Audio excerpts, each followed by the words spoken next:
The alchemy of trust, from melting butter to digital gold. Imagine you are standing in a marketplace 5,000 years ago. You have spent weeks turning cream into thick, rich butter. It is a valuable resource, but you have a dilemma. You don't need butter. You need a stone axe to build a shelter for your family. You find a man with an axe, but he doesn't need butter. He needs sandals. This is the double coincidence of wants, the fundamental friction that defined early human survival. In this era, wealth was heavy, it was messy, and most importantly, it was perishable.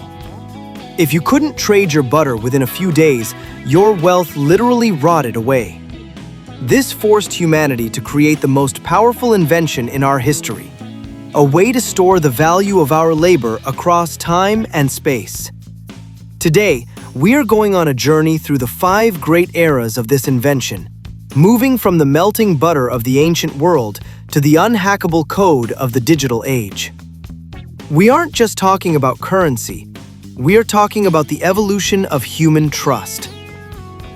The era of perishable wealth, the butter and the salt.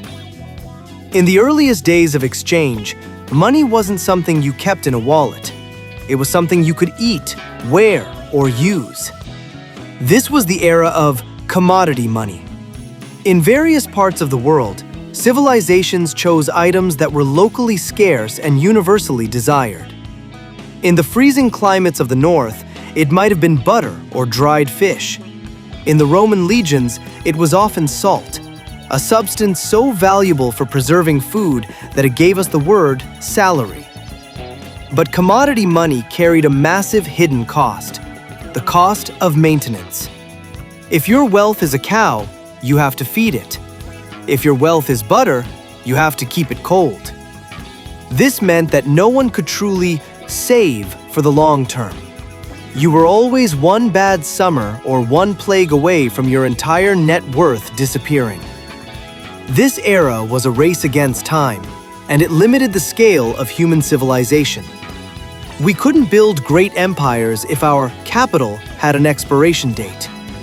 We needed a way to freeze the value of our hard work in a form that the sun couldn't melt. The era of the sun metal. Why gold won the world. Humanity eventually found its answer in the earth, specifically in a soft yellow metal that seemed to defy the laws of physics. Gold became the ultimate upgrade from butter because it possessed the holy trinity of money. It was durable, portable, and most importantly, chemically inert. Unlike butter, gold does not oxidize, it does not tarnish, and it cannot be created in a lab. When humanity moved into the gold era, the psychology of wealth changed forever. Now, for the first time, a person could work hard in their youth, trade their labor for gold, and know with 100% certainty that 40 years later, that gold would still be there, unchanged. Gold became the memory of the planet. It allowed for the first long-term planning in human history. We could finally pass wealth down through generations without it rotting. However, gold had a massive portability problem. As trade grew, carrying heavy chests of metal became an invitation to bandits. Gold was perfect for storing wealth, but it was a logistical nightmare for moving it across the world. The era of the seal, the invention of the standardized coin.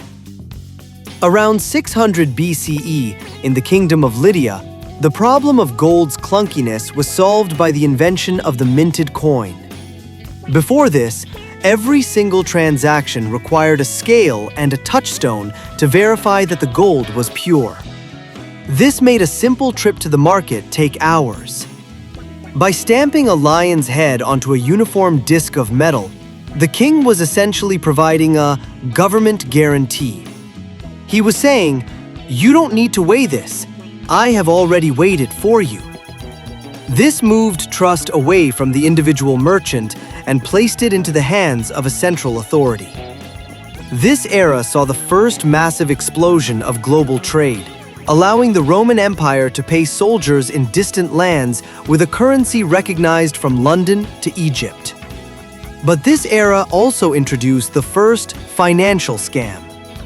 Emperors realized they could clip the edges of coins or melt them down to add copper, secretly stealing the purchasing power of their citizens to pay for their own extravagance. It was the first lesson that when humans control the supply of money, they eventually succumb to the temptation to inflate it. The era of the ghost gold, paper, and the global leap of faith. As trade routes stretched across oceans and continents, even silver and gold coins became too heavy and dangerous to transport. This led to the most radical psychological shift in history: the invention of paper money. Originally, in the Tang Dynasty of China and later in Renaissance Europe, paper notes were simply receipts. They were promises that you had real gold sitting safely in a distant vault. You weren't trading value, you were trading a claim on value. For centuries, this worked because people believed they could always go back to the bank and get their gold. But in 1971, the world underwent the Nixon shock, where the US dollar was officially disconnected from gold. We moved into the era of fiat currency, money that has value simply because the government says it does. This was the era of the ghost gold. It allowed the economy to grow at an incredible pace because money was no longer limited by how much metal we could dig out of the ground. However, it also meant that for the first time, our entire global economy was built on a foundation of pure faith in politicians and central banks. The era of the math, crypto, and the return to scarcity. We are now entering the fifth and final era, the age of cryptocurrency. This is not just a technological fad. It is the culmination of every lesson we have learned over 5,000 years. Crypto takes the hard scarcity of gold and combines it with the weightless portability of paper money. But it adds a revolutionary new ingredient: decentralization. In the era of coins and paper, we always had to trust a middleman, a king or a bank, to keep the ledger honest. But as we saw in ancient Rome and modern-day hyperinflation, middlemen are often unreliable. Crypto removes the middleman and replaces them with a mathematical algorithm called a blockchain. It is a public, unalterable memory that can't be clipped by an emperor or printed by a central bank. We have come full circle. We started with a social ledger in a small tribe where everyone watched everyone else, and we are ending with a digital ledger for the entire planet where every computer watches every other computer. The future of the ledger. Why this matters to you. The transition from butter to crypto is the story of humanity trying to find a perfect version of trust. We want money that is as easy to move as a text message, but as hard to create as gold. We want a system that doesn't rot like butter and can't be manipulated like paper. As we move further into the digital age, the physicality of money is disappearing entirely. Your bank account is already just a number in a database. The question for the next generation isn't whether money will be digital, but who will control the ledger? Will it be a central authority that can track and freeze your wealth? Or will it be a decentralized network that belongs to everyone?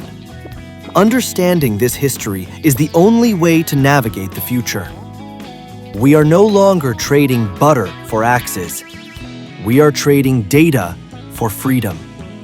The ledger of the future is being written right now. And for the first time in history, the pen is in our hands. If you think good my videos, please like, share, comment, follow, and subscribe.